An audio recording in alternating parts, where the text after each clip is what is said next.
Hola, ¿cómo están? Soy el pastor Jorge Ruiz, aquí desde Lima, Perú, para compartir con ustedes lo que prometí, nuestro tema, desarrollando nuestra confianza en Dios. En realidad este es un breve mensaje que es una continuación del tema derribados pero no destruidos, ¿verdad?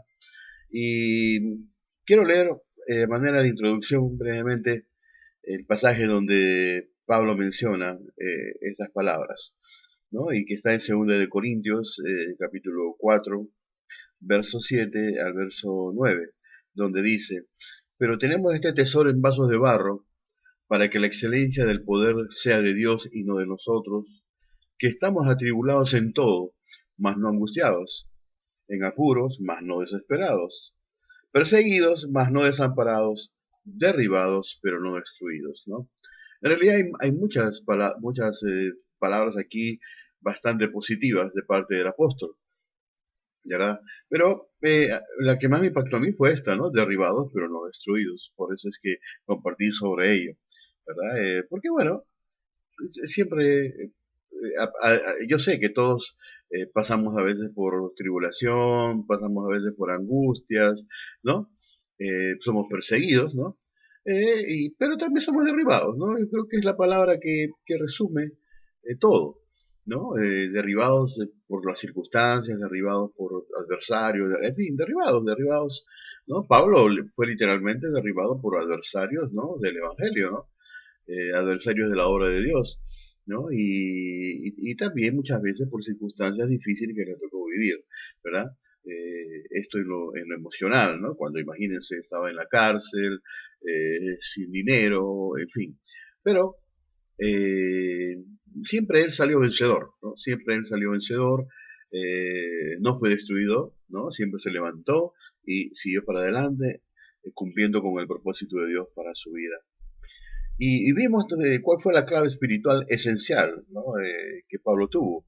Y la clave esencial que Pablo tuvo la encontramos en 2 de Corintios, capítulo 5, versículo 6, ¿no? En su primera parte donde dice, así que vivimos confiados siempre, ¿no? Así que vivimos confiados siempre. Es decir, la clave es que Pablo, no importara la circunstancia por la cual él pasara, pues él aprendió algo, ¿no? Aprendió a vivir confiado siempre. Sí, al confiado, lógicamente, confiado no en sí mismo, sino confiado en Dios, ¿verdad? Él aprendió a vivir confiado siempre en Dios. Es decir, no importando las circunstancias por las cuales él pasara, él siempre vivía confiado en Dios. Y es por eso que, lógicamente, Dios siempre lo levantaba, ¿no? Y entonces, la pregunta que tenemos que hacernos, porque mencionábamos en el video anterior que tenemos que aprender a desarrollar esta confianza, ¿no? Quizás algunos ya lo tienen, ¿no? Y lo tienen muy grande. Bueno, yo creo que en gran medida, en un gran sector de la iglesia, pues los creyentes necesitan desarrollar confianza en Dios, ¿no? A fin de que cuando sean derribados en la vida no se queden ahí, ¿no? Y sean destruidos, ¿no? No, sino se levanten, ¿no? De la mano de Dios y sigan adelante hacia el cumplimiento del propósito de Dios para sus vidas, que por supuesto es un propósito bueno, ¿no? ¿Por qué? Porque la voluntad de Dios es buena, agradable y perfecta. Entonces, la pregunta es, ¿qué debemos hacer para desarrollar nuestra confianza en Dios? ¿No? De tal manera que vivamos confiados siempre, ¿no? Y siempre podamos, en medio de circunstancias y en medio de batallas que tendremos que pelear, pues siempre salir vencedores, ¿no? ¿Por qué? Porque hemos nacido para vencer, o sea, esa es la clave y eso es lo que tenemos que pensar los creyentes, que no hemos nacido para vivir en derrota, hemos nacido para vivir en victoria, ¿no? Entonces, ¿qué debemos hacer para desarrollar nuestra confianza en Dios? Bueno, y hay un salmo maravilloso, es el Salmo 103, al cual vamos a analizar. Pero antes, eh, quiero enlazar esto para aclarar el tema de confianza del cual estoy hablando yo. Es decir, imagínense ustedes, ¿no? O sea, es decir, ¿qué es lo que nos hace confiar? ¿Qué es lo que nos hace confiar en otra persona? ¿Qué es lo que nos hace tener confianza entre personas? Lógicamente, la confianza se va dando como producto de irnos conociendo, ¿verdad? Con la otra persona. De irnos conociendo y de ir descubriendo en la otra persona, pues, virtudes, cualidades, ¿no? Y actitudes hacia nuestra persona que ciertamente me hablan bien de la persona y me hablan bien de sus buenas intenciones para conmigo. Entonces, lógicamente, eh, yo voy a confiar en esa persona, ¿no? Entonces, el punto es conocer a esa persona. Es igual con Dios. Es decir, si nosotros queremos desarrollar nuestra confianza, pues tenemos que conocer a Dios. Es decir, conocer cómo es Dios, ¿no? No solamente conocer de Dios, sino conocer cómo es Dios, es decir, en relación a nosotros. ¿Cómo es Dios en relación a nosotros, en las distintas circunstancias por las que podemos pasar como creyentes, como hijos de Dios, ¿no? Y para abreviar, porque no voy a dar la prédica que di en la iglesia, sino estoy haciendo una síntesis de lo que compartí en mi iglesia, la palabra de su gracia, el día de ayer. Vamos a ir al Salmo 103 y vamos a ir del 103 en adelante, para ir viendo cómo es realmente nuestro Dios. Y lo primero que encontramos en el 103, versículo 3, ¿no? En su primera parte, dice que Él es quien perdona todas tus iniquidades. Él es el que perdona todas tus iniquidades. Es decir, lo cual nos muestra en primer lugar que nuestro Dios es un Dios perdonador. Es un Dios perdonador. Y es un Dios perdonador, pero no solo perdonador, sino es un Dios que perdona algunos de nuestros pecados, no. Él está dispuesto a perdonar todos nuestros pecados o todas nuestras iniquidades, ¿verdad? Así que no hay iniquidad, no hay pecado, no hay cosa mala o no hay acto errado que nosotros cometamos que Dios no pueda ni quiera perdonar. No, ¿por qué? Porque Él es un Dios perdonador, ¿no? Y es por eso que aquí el salmista nos muestra a Dios como el que perdona todas nuestras iniquidades, ¿no? Así que no tenemos que, cuando pecamos, cuando fallamos, no tenemos que huir de Dios, no tenemos que escondernos de Dios, no, no tenemos que vivir en un estado de condenación, de autocondenación. No, lo que tenemos que hacer simplemente es hacer lo que la palabra de Dios nos dice, confesar nuestros pecados a Dios, pues y Él nos va a perdonar. ¿Por qué? Porque nuestro Dios es un Dios perdonador. Y ojo, y no hay pecado que Él no pueda perdonar. Así que si tú crees que has cometido un pecado más grande, de tal manera que ya Dios no te va a perdonar, pues estás equivocado. Por más grande que sea tu pecado, Dios te va a perdonar, porque Dios es un Dios perdonador. Él es el que perdona todas tus iniquidades. Ese es el número uno. Nuestro Dios es un Dios perdonador. Pero en segundo lugar, en el mismo Salmo 103, en el versículo 3 mismo, en la parte B, dice que Él es el que sana todas tus dolencias. Es decir, nuestro Dios es un Dios sanador. Es un Dios sanador. Es decir, evidentemente, si es un Dios sanador, es porque Él no quiere que nosotros estemos enfermos. ¿No es cierto? No quiere que estemos arrastrando nuestros dolores, no quiere que estemos arrastrando enfermedades en nuestra existencia. No, Él nos quiere sanos, ¿no? Y es por eso que aquí la Biblia dice que Él es el que sana todas tus dolencias. Es decir, no hay enfermedad, no hay dolor que Dios no quiera ni pueda sanar. O sea, Él puede y quiere sanar todas nuestras dolencias, ¿no? Es decir, que Él quiere que vivamos en salud, en salud. Él quiere que andemos en salud, ¿no? Y ciertamente ese es maravilloso, ¿verdad? Eso es maravilloso. ¿Por qué? Porque ciertamente, sí, no, algo de lo más horrible dentro de la experiencia humana en esta tierra es la enfermedad. Es la enfermedad, es el dolor, ¿verdad? Es el dolor. Ya sea un dolor físico, ya sea un dolor interior, emocional, pues cualquiera que sea este dolor, pues Él quiere sanarlo. Él quiere sanarlo, ¿verdad? Él quiere sanarlo. ¿Por qué? Porque nuestro Dios es un Dios sanador, ¿no? Entonces, en primer lugar, Él es un Dios perdonador. En segundo lugar, Él es un Dios sanador. Pero en tercer lugar, ahí en el Salmo 103, en el versículo 4, dice que Él es el que rescata del hoyo tu vida. Oh, ¿cuántas veces nos hemos caído en hoyos? ¿Cuántas veces nos hemos visto hemos ido caminando por la vida y de repente nos hemos comenzado a hundir, ¿no? Acá estamos hablando de hoyos o pozos literales o también figurativos, ¿no? Porque hay pozos literales en el sentido de que realmente hay situaciones, circunstancias, ¿no? En que de repente no nos damos cuenta y nos caemos en un hoyo, un pozo literal. Pero también hay el figurativo, ¿no? Que a veces hacemos cosas y esas cosas no nos salen bien, o suceden cosas que impactan nuestra vida emocional y nos vemos hundidos, ¿verdad? Nos vemos hundidos en el pozo de la depresión, ¿verdad? Es decir, esto a todos nos pasa, a todos nos pasa, pero no hay que alarmarse ni desesperarse ni angustiarse.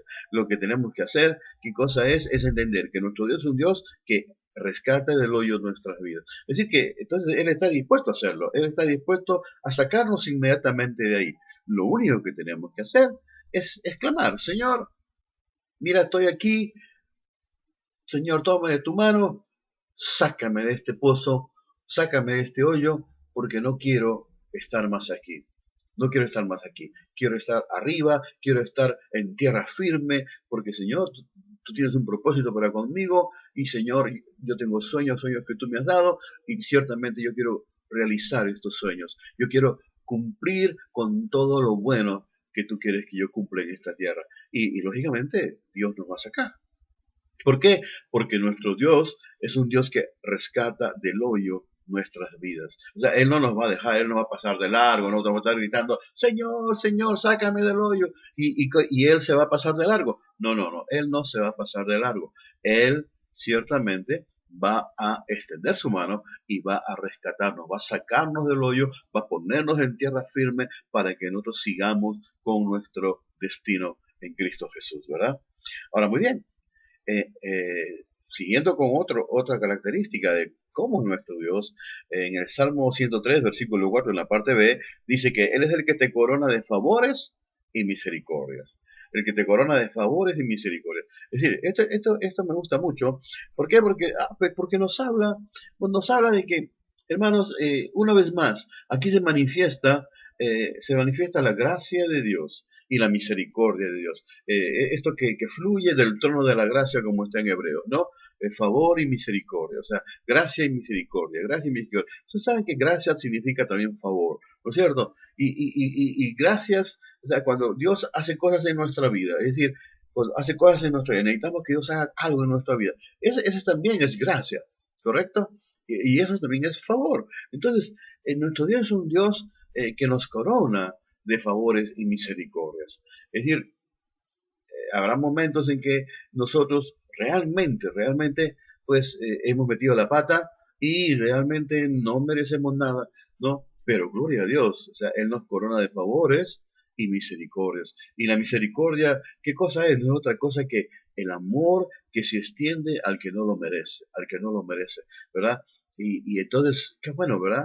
Qué bueno saber que nuestro Dios es un Dios así, es un Dios que perdona todas nuestras iniquidades, todos nuestros pecados, es un Dios que es sanador, es un Dios que rescata de odio nuestra vida, es un Dios que corona, nos corona de favores y misericordias, ¿no? Pero también en el Salmo 103, el versículo 5, dice algo muy bueno. Dice, es el que sacia de bien tu boca, de modo que te rejuvenezcas como el águila. Él es el que sacia de bien tu boca, de modo que te rejuvenezcas como el águila. Hermanos, esto de rejuvenecerse es muy bueno, ¿no? y permítanme introducir un poco, antes de hablar del versículo, permítanme introducir algo que es mi experiencia. Bueno, al menos eso me pasa con la gente de mi iglesia que me ama, ¿no? Yo no sé cómo se hará con otras personas, pero con la gente de mi iglesia que me ama, eh, yo suelo usar barba a veces, ¿no? Por cierto tiempo, suelo usar barba, ¿no? Pero la gente de mi iglesia, y sobre todo algunos hermanos cercanos del Ministerio de Ayuda, me dicen, pastor, quítese la barba, quítese la barba. También en mi casa también me dicen lo mismo, quítese la barba, quítese la barba. Se le ve muy viejo, así. Pero yo le digo, pero si ya estoy viejo, ya tengo 58 años, ¿no? Ya tengo 58 años, ¿no? Y comienzo a hablar de una manera equivocada. Pero es la verdad, yo soy honesto, porque todos a veces hablamos cosas equivocadas, ¿no? Y entonces yo les digo, pero ya no, ya tengo 58 años, 2 años más, ya voy a tener 60 y 5, y voy a tener 65. Es decir, caramba, me pongo a pensar ya que me estoy envejeciendo, ¿verdad? Y me dice, no, me dice, pastor, realmente a usted se le ve un poco más avejentado por la barba que tiene, ¿no? Porque en realidad, o sea, si se le quita la barba, usted parece un jovencito de 45 años.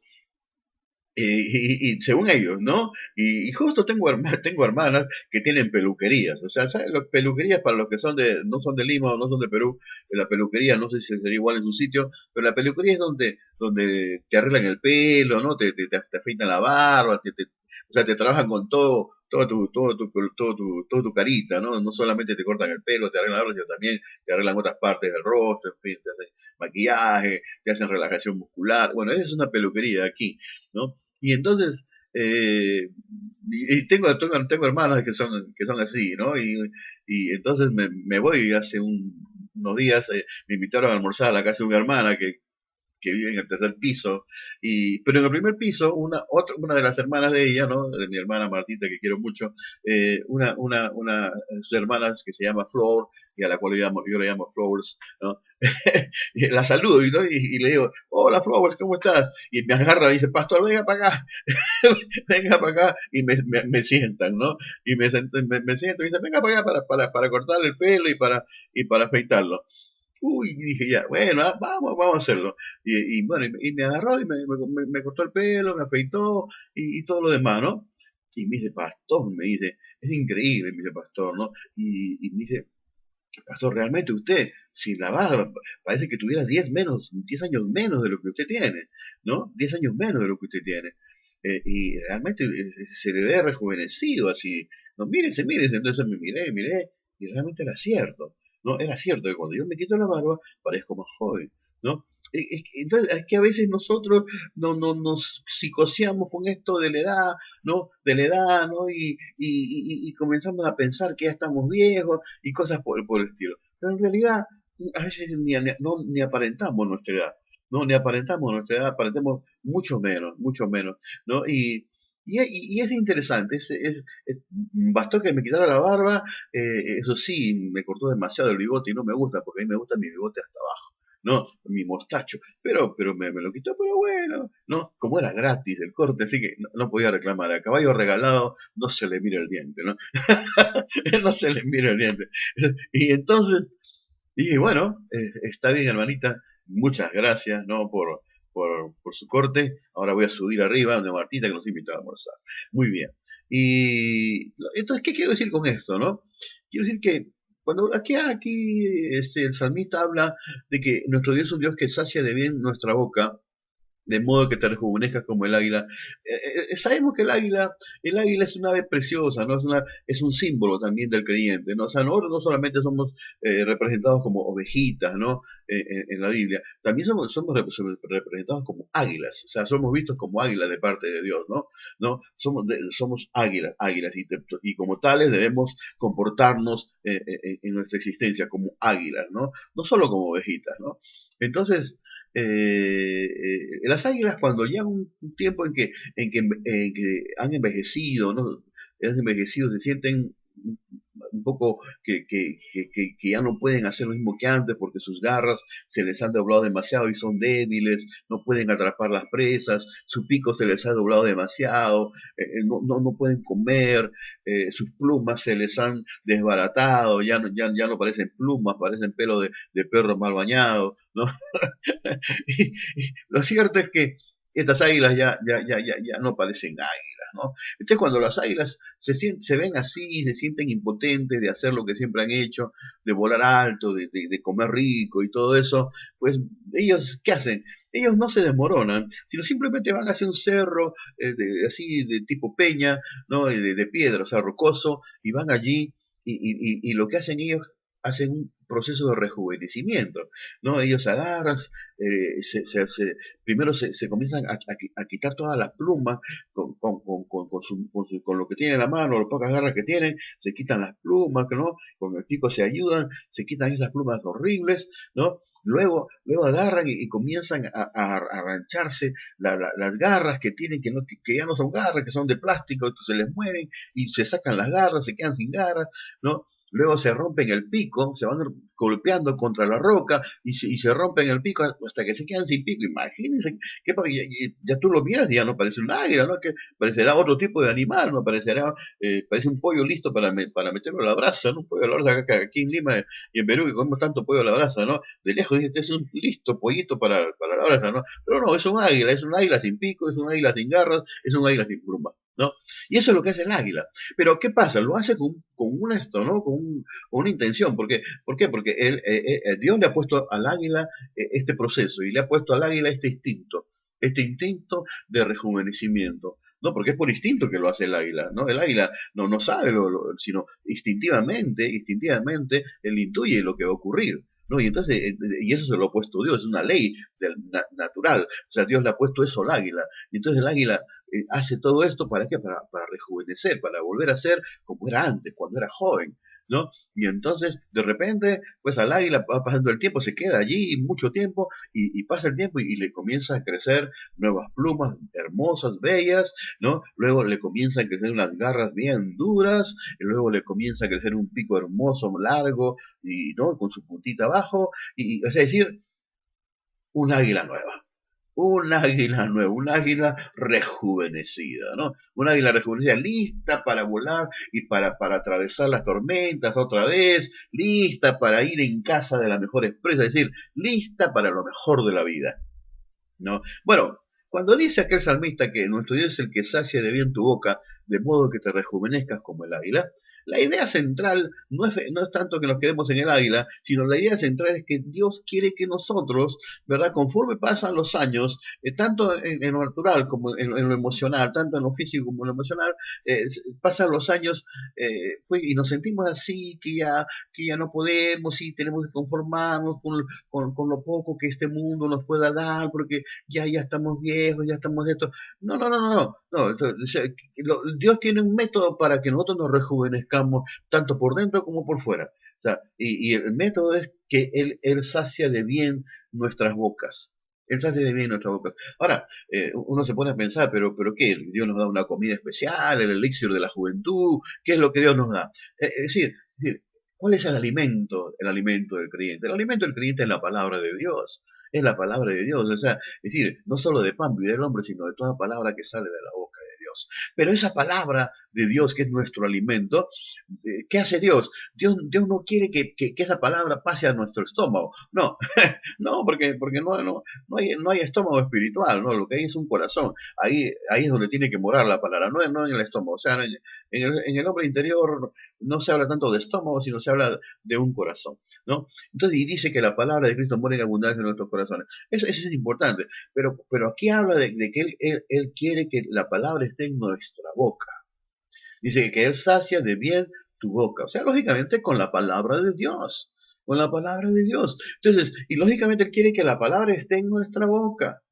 Y sabemos por la revelación bíblica que cuando Dios habla de que la palabra esté en nuestra boca, es para que nosotros estemos hablando la palabra de Dios. Es para que nosotros estemos declarando la palabra de Dios. Es para que nosotros estemos hablando, por ejemplo, pasajes como esto, es decir, hablando todo el tiempo de la palabra de Dios. Porque la palabra de Dios, es decir, es como lo que dijo en el Salmo mismo también, dijo nuestro Dios, dice que Dios envió su palabra y los sanó y los libró de toda su ruina, ¿no? Y los libró de toda su ruina. Es decir, la palabra también es medicina. Entonces, la palabra, si nosotros la vamos hablando, la vamos declarando, la vamos confesando, esa palabra lo que va a producir es un rejuvenecimiento.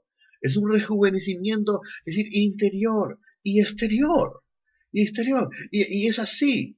Cuando uno está hablando, declarando, confesando la palabra de Dios, pues uno va rejuveneciendo. Yo miro fotos de hermanos y hermanas en el Facebook, por ejemplo, y los he visto años atrás o tiempo atrás, y los he visto, o sea, dentro de su edad. Y ahora los vuelvo a ver después de tiempo y han rejuvenecido. están más jóvenes, ¿no? Y yo sé por qué, ¿no? Y yo sé por qué, y ellos también saben por qué, o quizás no saben por qué, pero ahora lo están sabiendo. ¿Es por qué? Porque seguramente ellos están siempre hablando la palabra de Dios, declarando la palabra de Dios y no las circunstancias, declarando la palabra de Dios y no las circunstancias, ¿no? Entonces, es esa acción de estar declarando la palabra de Dios y no las circunstancias, de estar confesando la palabra de Dios y no las circunstancias, esa acción nos rejuvenece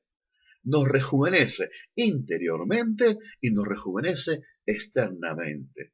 Y qué bueno, hermanos, qué bueno que acabemos nuestros días, porque un día se acabarán nuestros días en esta tierra cuando hayamos cumplido el propósito de Dios, pues, pero sea que lleno de días, o sea, que sea de una manera maravillosa, fuertes, sanos, saludables, activos, es decir, que simplemente nos vayamos como en un sueño, a punto que nos quedamos dormidos y se acabó. Pero no, porque tuvimos achaques, no, porque tuvimos un montón de enfermedades que nos hicieron sufrir. No, porque hemos visto que Dios es un Dios, Dios es un Dios sanador. O sea, Él no nos quiere con dolores, Él no nos quiere con enfermedades. No, no, Dios nos quiere sanos.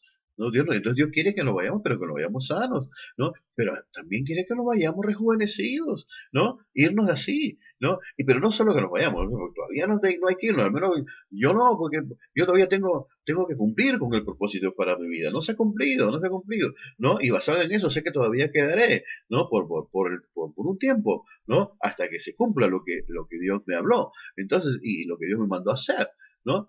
Entonces, ¿qué tengo que hacer? Lo que tengo que hacer es, conforme pasen los años físicamente, ¿verdad? Y a veces las circunstancias golpeen mis emociones, bueno, y me siento un poquito viejo y me doy a un lado. No, lo que tengo que hacer es lo que estoy haciendo y lo que siempre hago, es que ese Dios que sacia de bien mi boca con su palabra, pues la pone en mi boca ¿para qué? Para que yo la hable. Y eso es lo que estoy haciendo, hablar la palabra, y hablar la palabra, y hablar la palabra. Y sabes, los pastores y los predicadores tenemos una ventaja en relación a los creyentes. ¿Por qué? Porque no solamente la podemos hablar todo el tiempo, sino que también cuando predicamos, cuando enseñamos, también estamos predicando. Por ejemplo, yo ayer estaba predicando este tema en mi iglesia, que por supuesto fue mucho más extensa. Yo estaba predicando en mi iglesia y mientras yo estaba predicando este tema en mi iglesia, había una unción tremenda, había una unción de optimismo, había una unción de confianza. Realmente lo que estaba predicando se estaba levantando en los corazones de los miembros de mi iglesia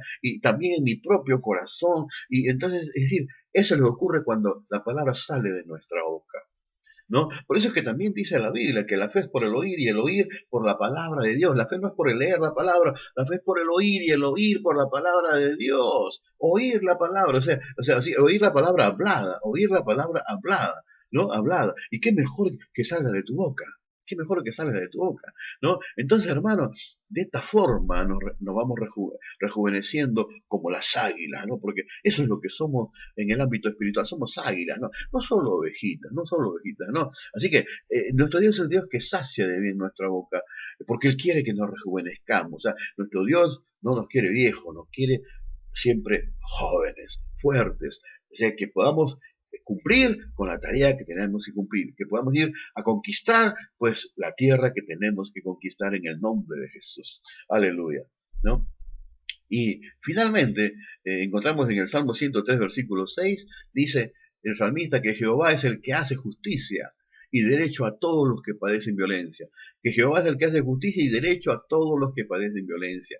Es decir, hermanos, se han cometido injusticias contigo, se han cometido injusticias en tu vida, eh, has padecido violencia, pues hermano, no te preocupes, porque nuestro Dios es un Dios que nos hace justicia, ¿no? Que nos hace justicia. Y además hace que las cosas, hace derecho, o sea, hace que las leyes se cumplan en favor de nosotros, ¿no? En favor de nosotros y lógicamente en contra de los que nos violentan, ¿no? Porque hay que decir lo que es cierto, ¿no?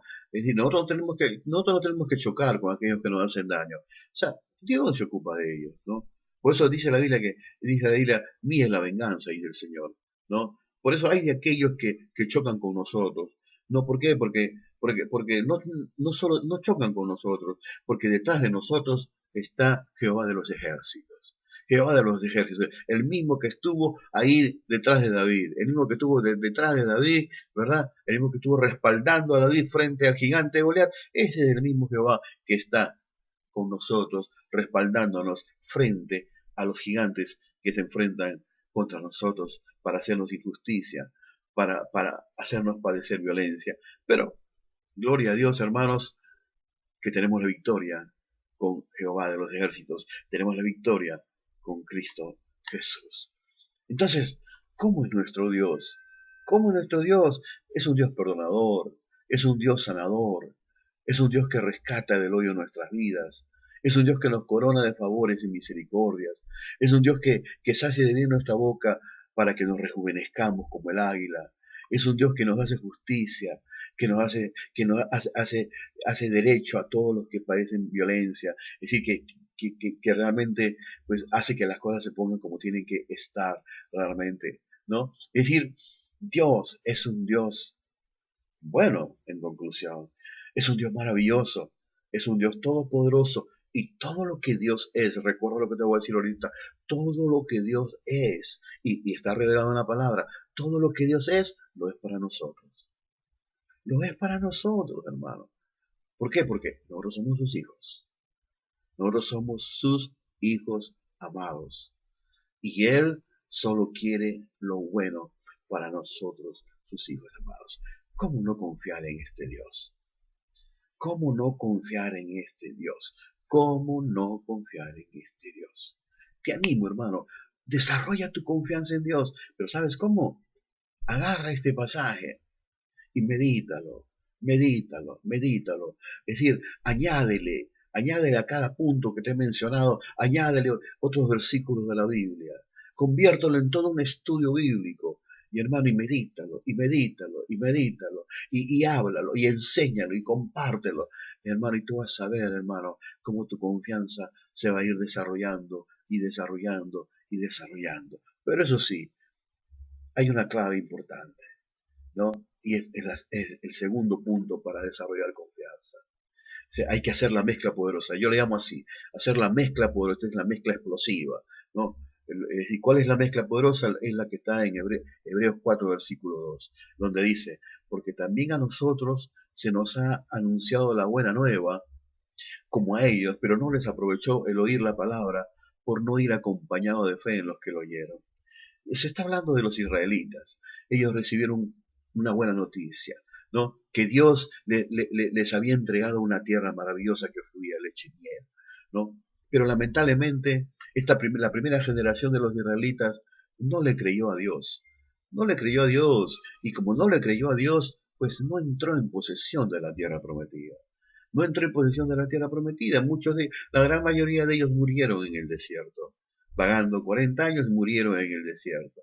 No solo los más jóvenes de 20 años, no, después de 40 años, ya con 60 años entraron, ¿no? Pero ¿por culpa de quién? De la primera generación, que no le creyó a la palabra de Dios. ¿Y esto qué nos muestra, hermano? Nos muestra aquí que, hermanos, que la palabra de Dios viene a nosotros para producir algo, ¿no? Porque la palabra de Dios viene para nosotros para producir algo, ¿no? Es como, lo vuelvo a repetir, es como está en el Salmo 104, si no me equivoco, o 107, cuando dice, y Dios envió su palabra y lo sanó de toda ruina.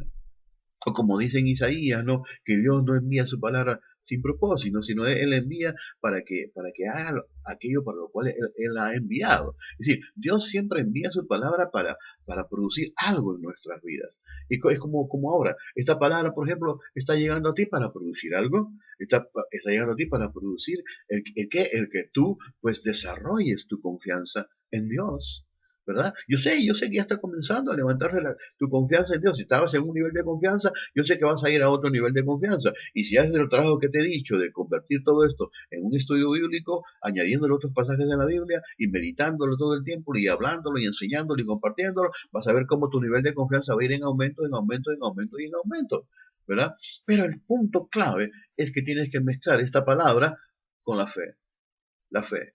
¿Verdad? La fe. Porque finalmente la fe es lo que desata el poder de la palabra de Dios en nuestra vida. ¿Verdad? O sea, la fe desata, la fe libera el poder de la palabra de Dios en nuestras vidas.